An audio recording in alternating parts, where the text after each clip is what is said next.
know that David hopefully will be joining us here shortly. I'll call the meeting to order.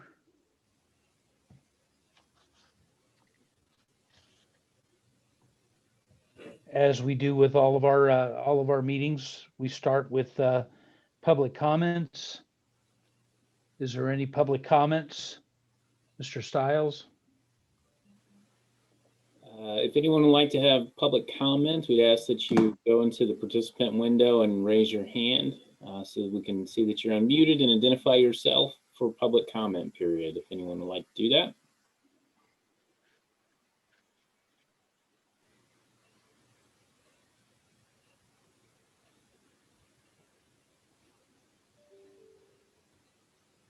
I'm not seeing any comments or anyone wanting to raise their hand, sir. Okay, it looks like Councilman Lowen's joining us, possibly. Yes, I'm here. Great.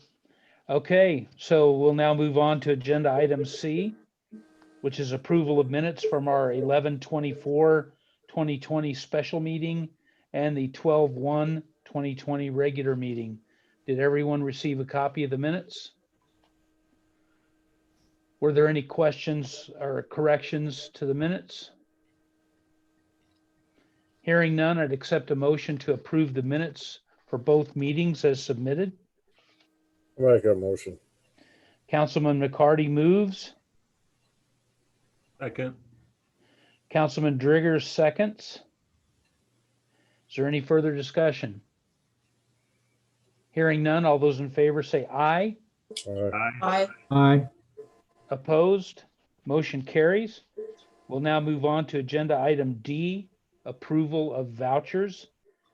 We have manual checks in the amount of $79,900.73. Computer checks in the amount of $97,058.83 for a total voucher approval of $176,959.56. Did everyone receive copies of the vouchers? Were there any questions regarding the vouchers? Hearing none, I'd accept a motion to approve the vouchers for payment. So moved. Second. Councilman Driggers moves. Councilman McCarty seconds. Any further discussion? Hearing none, all those in favor say aye. Aye. Aye. Opposed? Motion carries. We'll now move on to our regular business section. Agenda item E1 is resolution 2020-09, reinstating fences around swimming pools. Mr. Stiles. Thank you, sir. Resolution 2020-09, and we're revisiting an issue from our June 16th meeting. At that time, the council voted 3-2 to adopt resolution 2020-05, which repealed section 303.2 of the International Maintenance Code. That requires that there be a fence around swimming pools that are 24 inches or deeper. At the time, we approved repealing that because we had a spike in at-home pool purchases because the Family Aquatic Center was closed due to COVID. So at that point, we decided we wanted to revisit that by the end of the year, and it's December 15th now. So what you have in front of you is a resolution that basically revokes or repeals the previous resolution 2020-05 and then puts section 303.2 back into the city code or the property maintenance code. And so I think it's a prudent move. Temporarily suspending it is a good compromise during the pandemic, but there's, I would say, almost 100% certainty the aquatic center is going to be open next season, and so there's really no further need for this exception.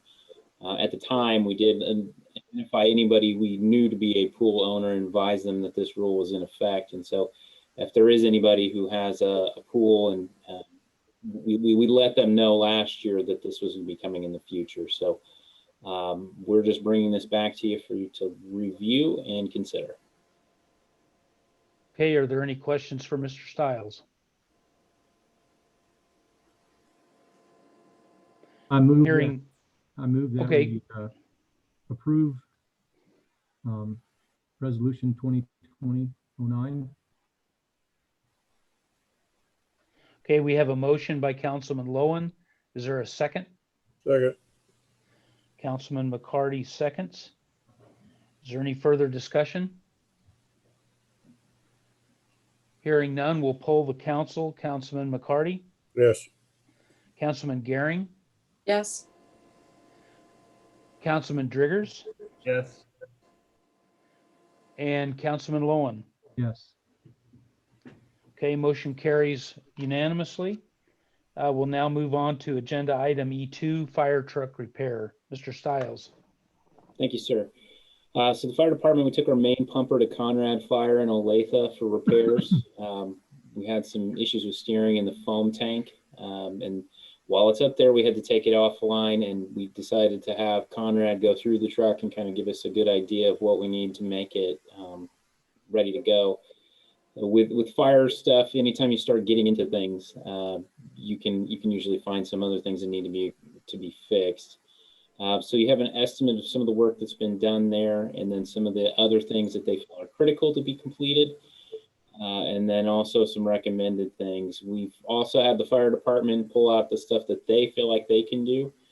So this is just things that Conrad would do for us that would be things that we don't feel like we can do ourselves. So the total bill is $14,884.09, and you can kind of see what they've done already in the spreadsheet that I provided there. So we've had them do some work already, $4,800, a little over $4,800 worth of work already completed. Some of the critical things we feel like we really need to look at, particularly the radiator. That's an issue, needs to be done.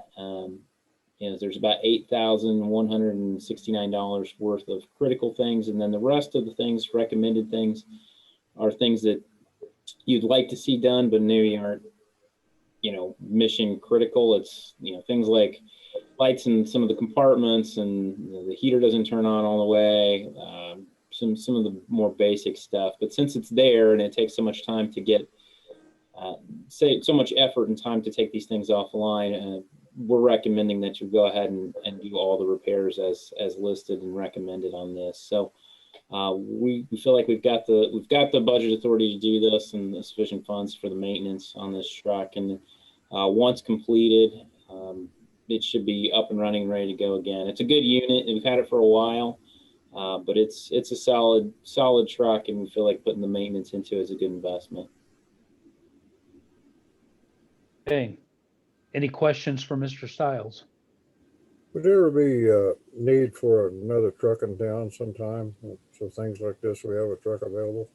Yeah, we actually have a backup pumper. So we have something available, and we have redundancy in our systems. That pumper will be moved off, and the plan is to replace it at some point in the future. But this one is a truck that we're going to keep for at least another 5 years probably. So yes, we do have redundancy in those pumpers, and I feel pretty comfortable that having this one back in service will be pretty secure. Thank you. Any other questions? Hearing none, I'd accept a motion to approve repairs to the Hillsboro Fire Department pumper truck at Conrad Fire, totaling $14,884.09. I'll make that motion. Okay, Councilman Gehring moves. I'll second it. Councilman McCarty seconds. Is there any further discussion? Hearing none, all those in favor say aye. Aye. Opposed? Motion carries. We'll now move on to agenda item E3, COVID-19 bonus pay. Mr. Stiles. Thank you, sir. So after the previous meeting, Mayor Thurston kind of talked to me about an idea that he and Councilmember McCarty had talked about with looking at a COVID-19 bonus pay proposal.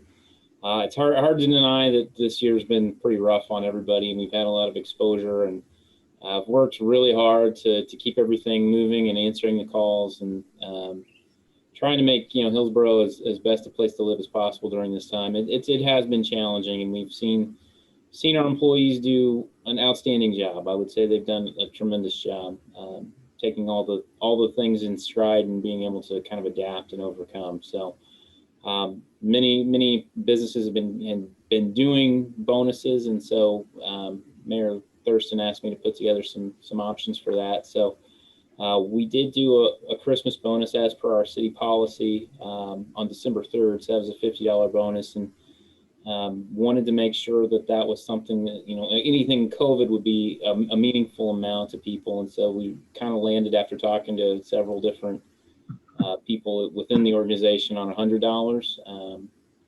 And sort of based on how we do payroll systems, it would have to be deposited on the 24th is kind of where we would look at. So if you wanted to do this, that would be kind of the plan would be $100 on December 24th on Christmas Eve. We widened the group of people out a little bit too. So it's 54, and I've included the list of folks who would get that, and that includes all the volunteer fire department and library staff, police reserves, and we also put the pool manager on there because I feel like she did a great job in a really tough situation for us earlier in the year. I mean, they may not have been open, but I think deserves some recognition for that too. And we didn't put the council on there, and we did strike some people who worked, very few hours throughout the year. We had a few folks who didn't work hardly at all, so we didn't include them on that. And so the payroll system, whenever it does a bonus type situation, it does net. So the actual amount ends up being less taxes and capers, and that can vary by employee. But the way we figured it, it should be approximately $6,255. That might vary a little bit depending on how things shake out. We would I would recommend taking it 100% from the sewer fund, since it has the highest amount of available cash balance. It has sufficient budget authority for that too. We'd use a journal entry to make that change. So if you opted to do that, that would be kind of what we would recommend. Okay, any questions? Comments? Sounds like a great idea.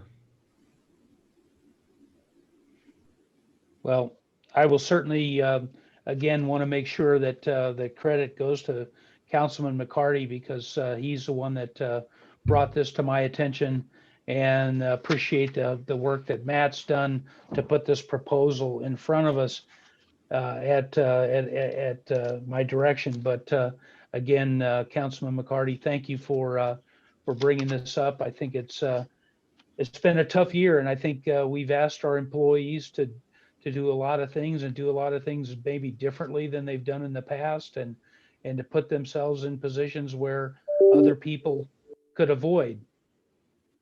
And our folks can't avoid it. They've got to be out there, and they've got to be serving the public. So I'm excited to present this to the council. And just is there any other questions?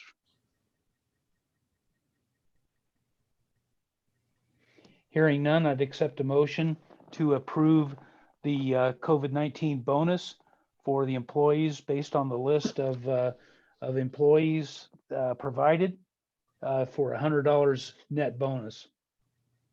Since I brought it up, I'll make that motion. Okay, Councilman McCarty moves. Is there a second? I'll second that. Councilman Lowen seconds. Is there any further discussion? Hearing none, all those in favor say aye. Aye. Aye. Opposed? Motion carries. Thank you very much. Agenda item E4, cereal malt beverages for 2021, Mr. Stiles. So we have, thank you, sir. We have 4 cereal malt beverage license holders in the city. We've received, we have to do a background check on them when we file for that, and we also do an inspection at that time. We've received and completed all the inspection and background check work for the city golf course, Casey's, and the Am Pride. They're all good to go. We don't have any qualms with recommending them for cereal malt beverage licenses. We are still waiting on a background check from the Dollar General. There seems to be a little bit of confusion from their side on the corporate level of who actually is the person that need to be listed as the background check person. So what you could do with that one, if you wanted to approve it now on the condition that they complete the background check, that would be an acceptable way to do that. We could also defer them and put them on the agenda for the 29th. I would hope that they would have it completed by then. What happens if they don't get it done is that on January 1, when the license expires, well, January 2, probably when they're open, they wouldn't be allowed. They would have to pull all their cereal malt beverage stock from their shelves until such time as they could get it approved. So it's completely up to you. The golf course, Casey's and Ampride are good to go, and we recommend approval from them. If you wanted to do approval for Dollar General, it would be conditional on completion of the background check. Okay, any questions? Hearing none, I would ask the pleasure of the council. Do you want to make a recommendation to approve the 3 completed applications, or do you want to do a conditional approval for Dollar General? Seems to me it'd be easier to do the conditional, then we don't have to bring it back up as long as they get it done. Right, Matt? Yeah, that's correct. Okay, so I'd would you so move? so moved.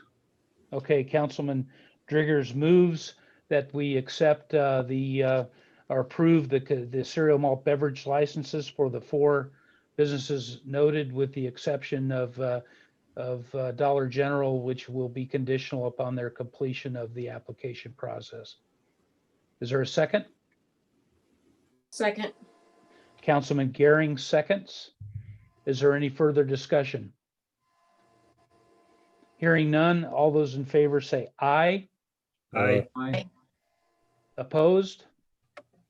Motion carries.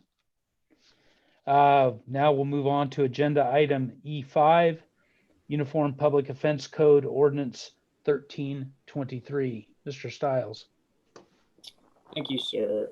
Each year, the city adopts the newest edition of the Uniform Public Offense Code. It's a document that's put out by the League of Kansas Municipalities. Basically, it parallels the state criminal code. So by adopting it, you're taking into account all the changes that may have happened with state law, and it allows us to basically align with all those things and make sure that what we write here in Hillsboro is in accordance with those things. So each year they put out a new edition of this, and I've enclosed, they provide a sheet that allows you to see kind of the changes that have been made there. Typically they're fairly definitional type things, but the one that's of interest here is a new section 10.29, which is a violation of a public health order. So that makes it a Class C violation if they fail to comply with a written order from a county health officer. Several cities have done this sort of thing during the pandemic. It's a mechanism for enforcing a county health order in a municipal court. So it's one of those things that is changed here, but that may or may not be something that we use at some point in the future. Otherwise, the other additions or changes here on that page are fairly straightforward. There's a little bit of definitional things and some deleted items, but all in all, it's something that we pass each year so that we're in alignment with all the other state laws. So we're recommending approval of ordinance 1323 so that we can get on the same page with the UPOC. Okay, any questions? I just Hearing want to point none. out Go ahead. real quick, Lou, if I can, just to clarify a couple of things for everyone. There is not a new STO this year, standard traffic ordinance booklet. Due to COVID and a number of other things, there's no changes made in the traffic code, so the league did not put a new one out. So you don't have to adopt one this year, which is usually something we do at the same time. Matt mentioned section 10, was it 9, in relation to violation of public health order. Marion County does not currently have a public health order. What's in place is the state executive order and then our ordinance. So it's in there, and that was part of the legislative changes in the House bill this April. The one other significant change is 5.7, and that's regarding the tobacco age.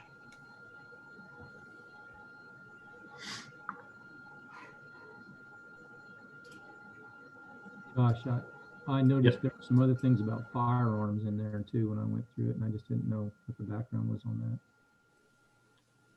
Right. So those sections 10.2 and 10.3, again, most of the changes that you see throughout here are typically done to reflect changes in the state criminal code. So these were done as indicated in the league's publication that Matt included to comply with changes in the state statute. We do not, those are not things that we would have typically pursued through the municipal court here. The county traditionally, for a long time, since Susan first started at least, and then continued through Courtney and now Joel as well, to take a large number of cases that would traditionally be done or could be done in municipal court. They take all the DUIs, all the domestic batteries, assault batteries. We essentially in Hillsboro, and Marion also follows this, don't really prosecute anything other than city ordinance violation and minor traffic offenses. So Here's my question. Thank you. Any other questions? Hearing none, I'd accept a motion to approve the Uniform Public Offense Code Ordinance number 1323 and authorize the mayor to sign. I'll make that motion. Councilman Lowen moves. Is there a second? Second it. Councilman McCarty seconds. Is there any further discussion? Hearing none. Councilman McCarty, Yes. Councilman Gehring, Yes. Councilman Driggers, Yes. Councilman Lowen. Yes. Okay, motion is approved and ordinance number 1323 is approved. We'll now move on to the added sections of our agenda. We are now on agenda item E6, which is transfer of city property to the land bank. Mr. Stiles. Thank you, sir. Sorry for the late additions of some of these items. We've got them done, and we wanted to make sure we can get them in before the end of the year. So what we're doing with the city, the transfer to the land bank would be to transfer the old hospital at 701 South Main that we've been working a lot on, and will come up later, and the AMPI building, which is at 400 North Main, and putting those both into the land bank. The real benefit is on the AMPI building, which has a tax bill of $22,523.60, and that would go away as it goes into the land bank. We're still on the portion of, we still have to pay the first half taxes on it, which we've done, but that would go away as it goes into the land bank. Salem Hospital, the old hospital, is exempt. We only pay the solid waste fee, and that would continue. You don't get to get out of paying the solid waste fees, but we've got them set in the land bank. A current price for both buildings is $1.2 million for the AMPI building and $500,000 for the old hospital. Those are just the list price that we have for those, and of course anything is negotiable on those. So the big savings there is the taxes, and it gets us in a good position to move with those properties moving forward. So what I would recommend is approving deeding the AMPI building and the old Salem Hospital to the city land bank tonight. Okay, thank you. Are there any questions?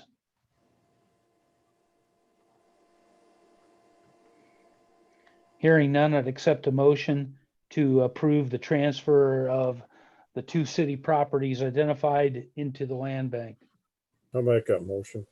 Councilman McCarty moves. Is there a second? Second. Councilman Lowen seconds. Any further discussion? Hearing none, all those in favor say aye. Aye. Aye. Opposed? Motion carries. We'll now move on to agenda item E7, CDBG-CV awards. Mr. Stiles.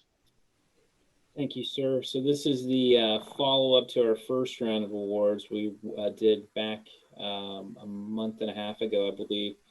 So this is the Community Development Block Grant Award that we've got for business support through the CARES Act. So we have had a total of 122,000. We've already dispersed 45,000, and that previous awards went to the Mama C's, Kathy's Floral, and there was another one I'm drawing a blank on it. Tangles. Tangles, that was correct. Sorry about that. That's all right.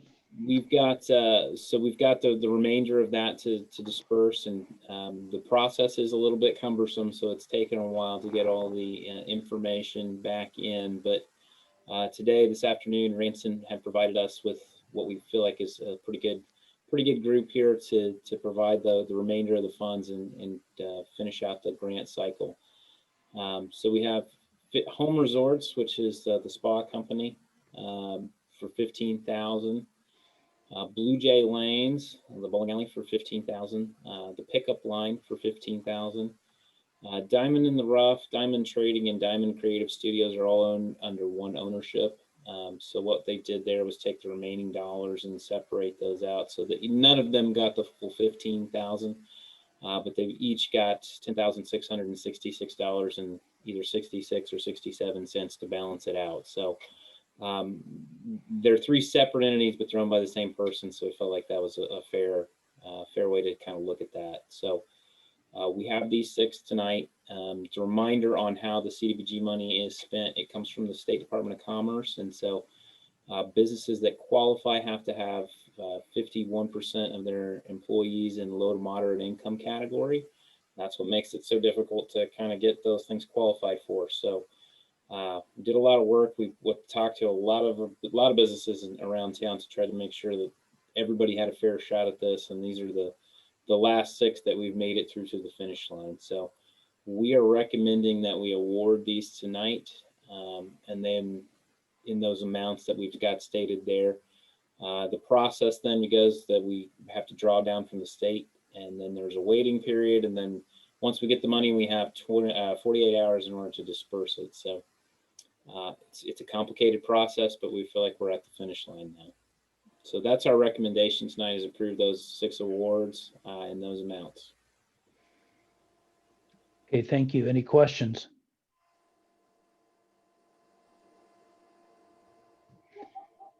Hearing none, I'd accept a motion to approve the awarding of the CDBG CV awards to the six businesses listed in the amounts supplied. Would somebody care to make that motion? So moved. Councilman Driggers moves. Second. Is there a second? Councilman Lowen seconds. Any further discussion? All those in favor say aye. Aye. Aye. Opposed? Motion carries. Agenda item E8, Salem Hospital Sales Agreement. Mr. Stiles. Thank you, sir. This is another one that we've been working on for quite a while. This is the sales agreement between the city and Salem Hospital, or the Salem Home in this case. They operate under Salem Hospital Inc. After making sure we have all the easements correct, and then Josh sent out the easement amendments to that a little bit earlier this afternoon after I sent this out. So what happens here is that we basically are deeding it back to them. There's no real purchase price here other than the $1 in valuable considerations. We worked on the closing piece on that, and so the seller's gonna, we're gonna split the title, the title fee with them, the closing costs, and they're gonna pay for the title insurance. So that's kind of where we're at, and it's a pretty straightforward transaction that we've been talking about for a little bit, for a while now. And I don't know if Josh has anything to add about this or not, but I think Salem is signed off on it, if I'm correct.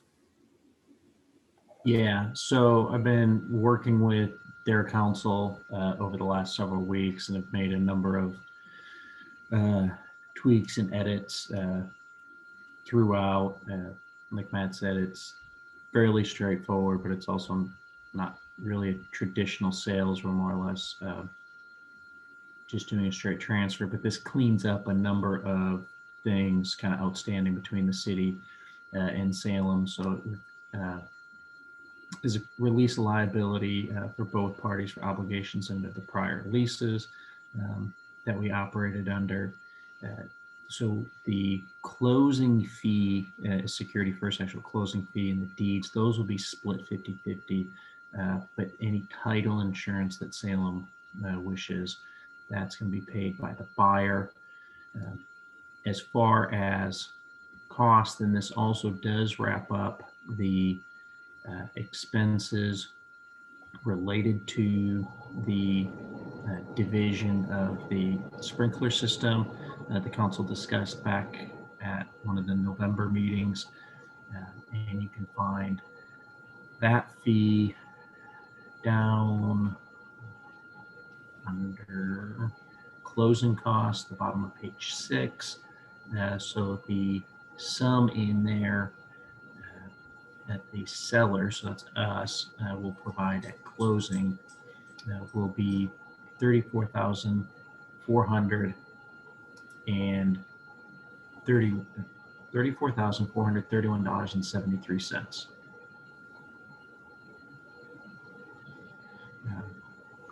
Other than that, like I said, it's fairly straightforward. You should be able to close this by the end of the year. It's just kind of a matter of how long it takes security first to get the title policy done.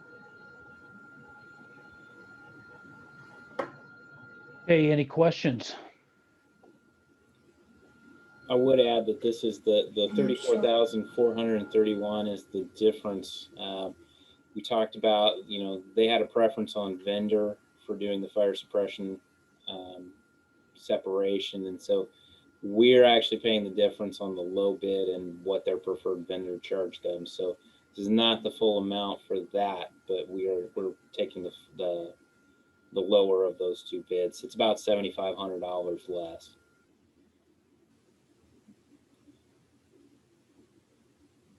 Okay. Any other questions? Hearing none, I'd accept a motion to approve the Salem Hospital sales agreement. I'll make that motion, Mayor. Councilman McCarty moves. Is there a second? Second.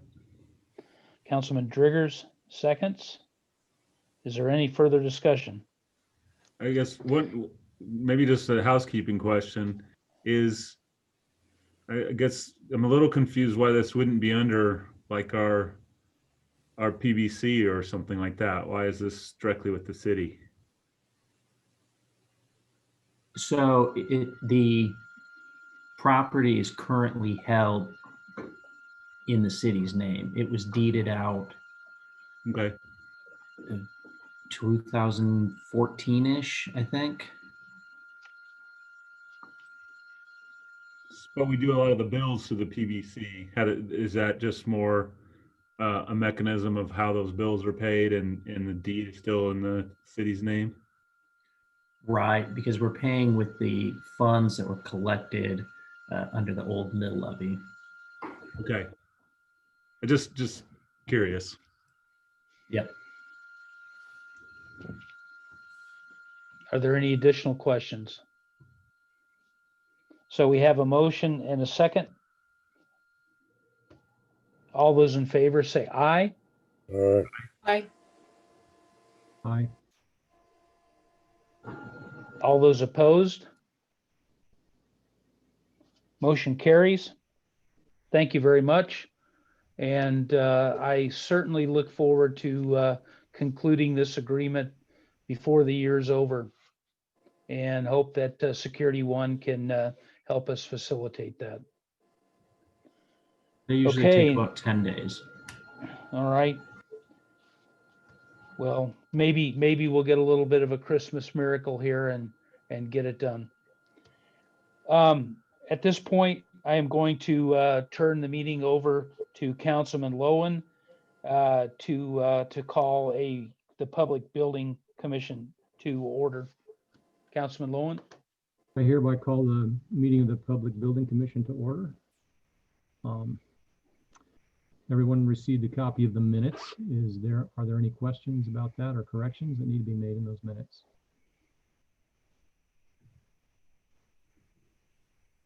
Hearing none, I am going to assume that those minutes are approved. Is that an okay way to do that, or do I need a motion?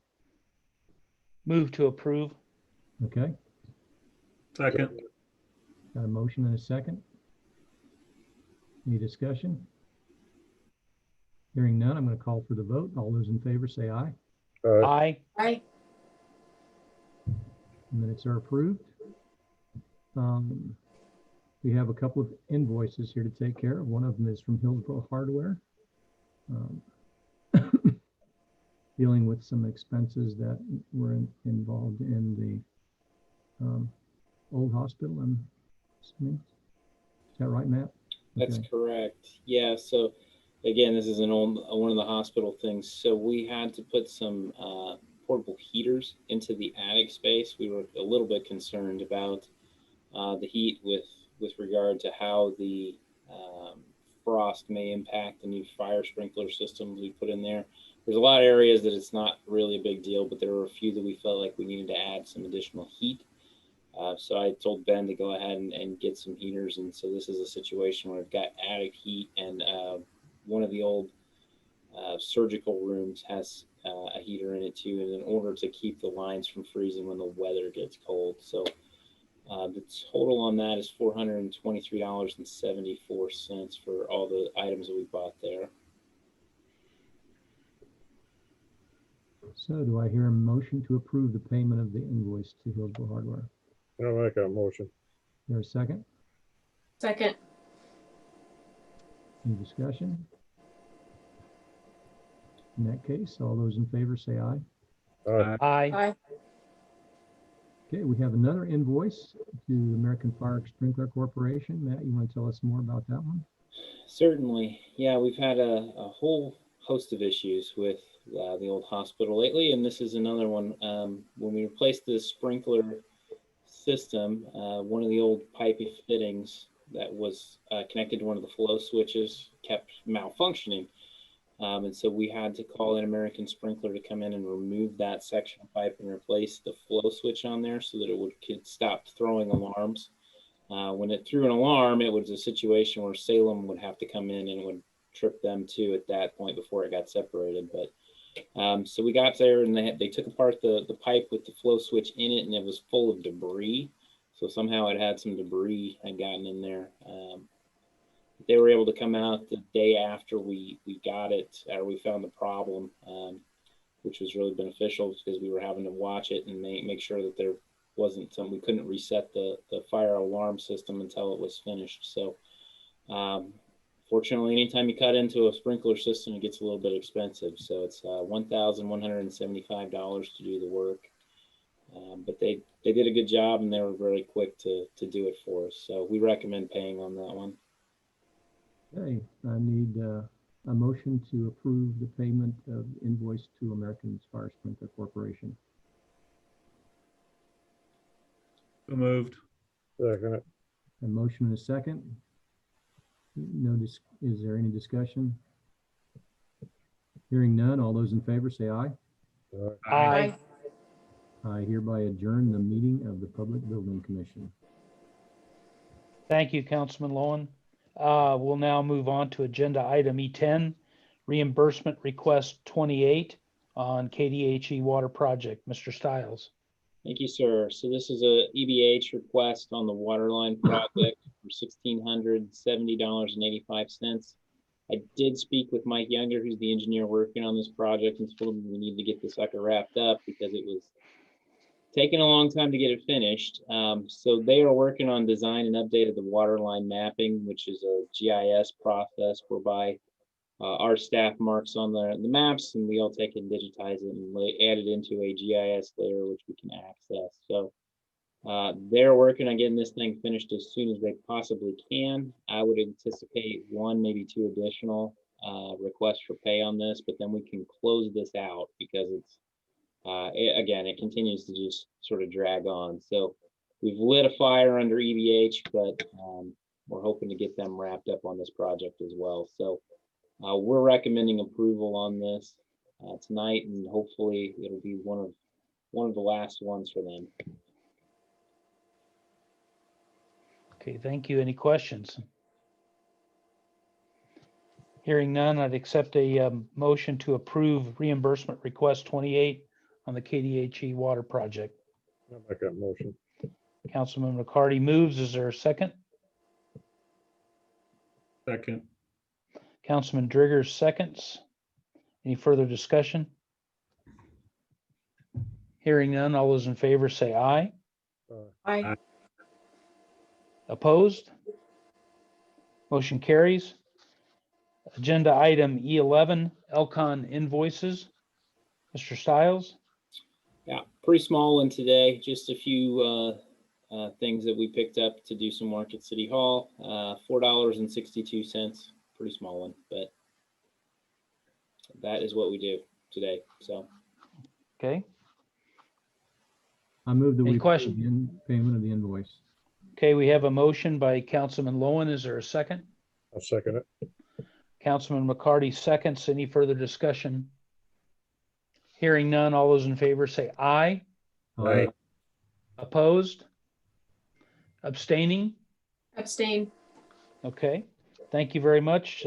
Invoice payment is approved. Agenda item E12. I thought I would have two appointments, but I do have one today, and that is to bring forward Joe Kleinsasser's name to serve the city of Hillsboro on the Planning and Zoning Commission. Any questions about Mr. Kleinsasser serving on the Planning and Zoning Commission? Hearing none, I'd accept a motion to approve Mr. Kleinsasser for service. I'll I'll make that motion. Okay, we're going to let Councilman Gehring make the motion. Councilman McCarty, would you like to second? No. Yeah. No? Okay, all right, thank you. So we have a motion and a second. Any further discussion? Hearing none, all those in favor say aye. Aye. Opposed? Motion carries. We'll now move on to City Administrator's report. Mr. Stiles. thank you, sir. Wanted to give you an update on the Sunday sales thing. We had a little bit of an error in our publication and getting it to the newspaper. It's our error, but it has to be published 2 consecutive weeks before adoption. And then there's a 60-day window where there's a protest petition could potentially be filed. And so we had a little bit of a mix up on getting it published consecutively. And so it's our issue, but rather than taking effect at the end of December, it'll actually take effect on January 25th. Unless somebody submits a successful petition on that. So it ended up being a little bit later than what we had originally thought. Concrete work, Votes Park is going to get going on D and Ash Street in the Senior Center parking lot on the 16th of December, so coming up here. They've been delayed multiple times on this. With the Senior Center, we're doing a 50-50 cost share where they're going to be paying half the cost because we're doing work essentially in the city right of way. On this part, but to do it, you have to do the whole section. So, Both those should get done before January 1 based on what they're telling us. Both Parga does good work. Sometimes it takes them a little bit of time to get there and do it for us. So COVID-19 testing, KDHE hired a contractor to do some COVID testing around the state. And we were, I think, originally a pilot location. So I had a couple people call me. Deidre from the health department contacted me and asked me if that would be okay if they submitted our city park area for drive-through testing.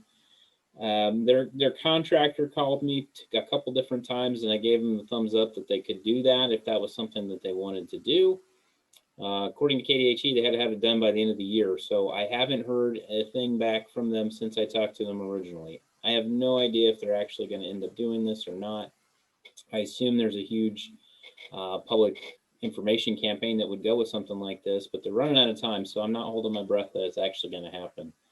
And there's some drawbacks to the testing structure that they're presenting anyway. Their PCR test, which is the deeper kind of test that takes 48 hours to get back. It's a molecular test. So it sort of raises a question of what's the point of doing community-wide testing if you can't get someone back the results in a quick amount of time. So anybody who takes one of these tests has to be quarantined until they get the results.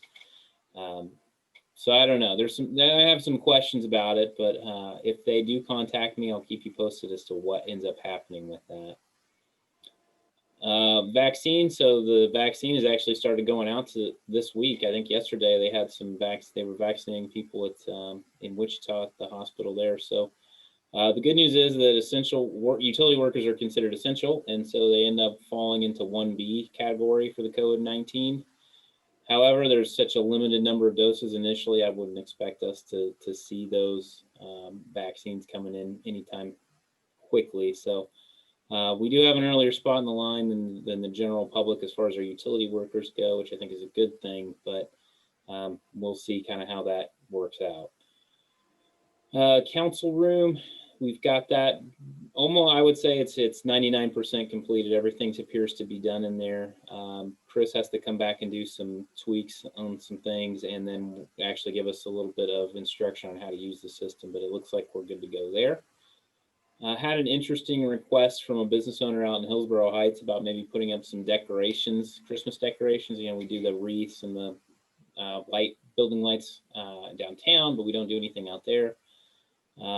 So the way I understood, the chamber paid for most of that stuff initially to get put up, and you know, I think we could be open to a partnership, but I'm not seeing that it's necessarily a wise investment to us to go and put a bunch of lights out. But we have been talking internally about maybe replacing some of our entry signage, so maybe that's an opportunity there to do some of the lighting.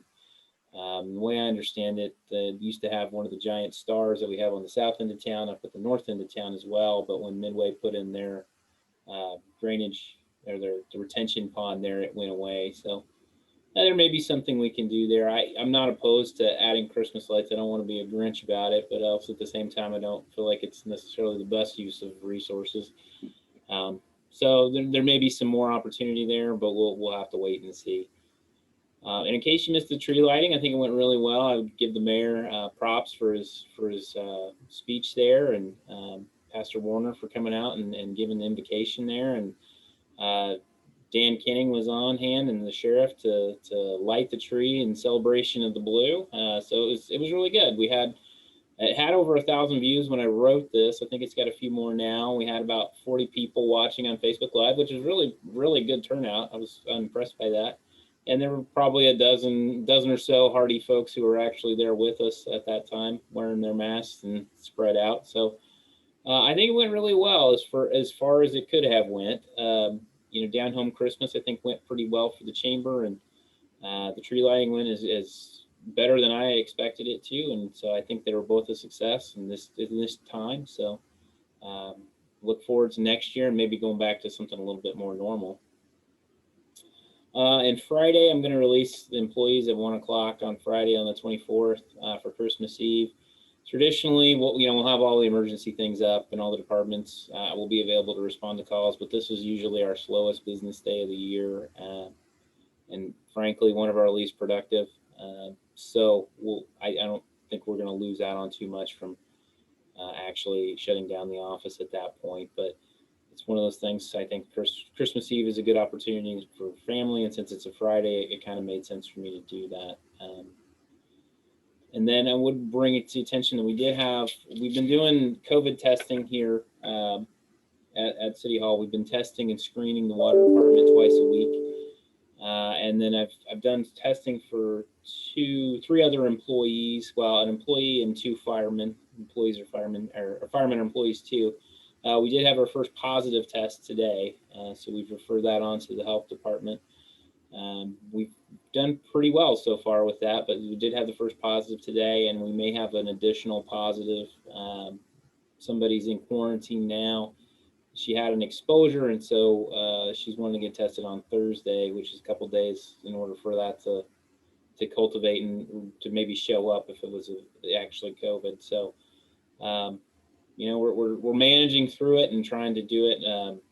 But I think having the testing has been good for at least peace of mind for several folks too. So that is all I have, sir. And I answer any questions if you have them. Are there any questions for Mr. Stiles?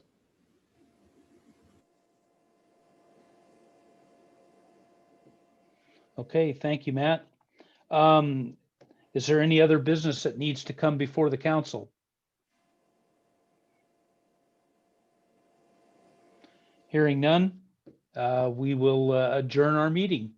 Thank you all for your attendance and your participation, and thank you for all the good work we did today. Thanks. Yeah.